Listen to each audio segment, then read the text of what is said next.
শত বছর বয়সে অন্ধ মুয়াজ্জিন মসজিদে যান রশি ও বাঁশ ধরে। মুয়াজ্জিনের হৃদয় নাকি মসজিদে গাঁথা থাকে।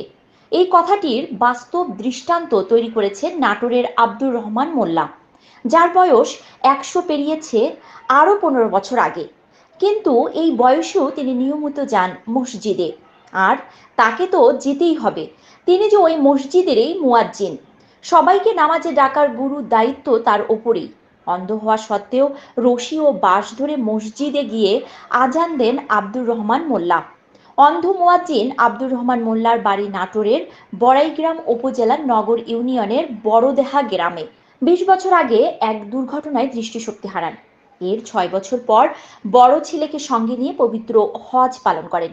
দেশে ফিরে নিজ গ্রামে তৈরি করেন একটি মসজিদ। মসজিদের নামেই নিজের জমি রেজিস্ট্রি করে দেন। এরপর নিজেই সেই মসজিদের মুয়াজ্জিন হিসাবে দায়িত্ব পালন শুরু করেন। কিন্তু জটিলতা দেখা দেয় মসজিদে আসা যাওয়া নিয়ে। সেই প্রতিবন্ধকতাও জয় করে ফেলেছেন শতবর্ষী এই বৃদ্ধ। এজন্য বাড়ি থেকে মসজিদ পর্যন্ত টেনে নিয়েছেন রশি ও বাঁশ। আব্দুর রহমান মোল্লার ছেলে স্কুল শিক্ষক মোহাম্মদ শফিকুল ইসলাম সাইফুল জানান, হজ থেকে আসার পর তার বাবা যে মসজিদটি স্থাপন করেছেন সেখানে ৫ ওয়াক্ত নামাজের আজান দেওয়ার আগ্রহ প্রকাশ করেন। কিন্তু বাড়ি থেকে মসজিদের দূরত্ব প্রায় ২০০ মিটার।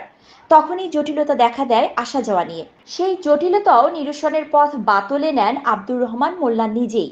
বাড়ি থেকে মসজিদ পর্যন্ত রাস্তায় রশি ও বাঁশ টাঙ্গিয়ে দিতে বলেন। বাবার দেয়া পরামর্শ অনুযায়ী রশি ও বাঁশ টাঙ্গিয়ে দেন ছেলেরা। এরপর প্রথম দিকে কয়েকদিন তার ছেলে ও নাতিরা রশি ও বাঁশের সাহায্যে মসজিদ পর্যন্ত নিয়ে গিয়ে তাকে যাতায়াত ও রাস্তা পার হতে অভ্যস্ত করে তোলেন।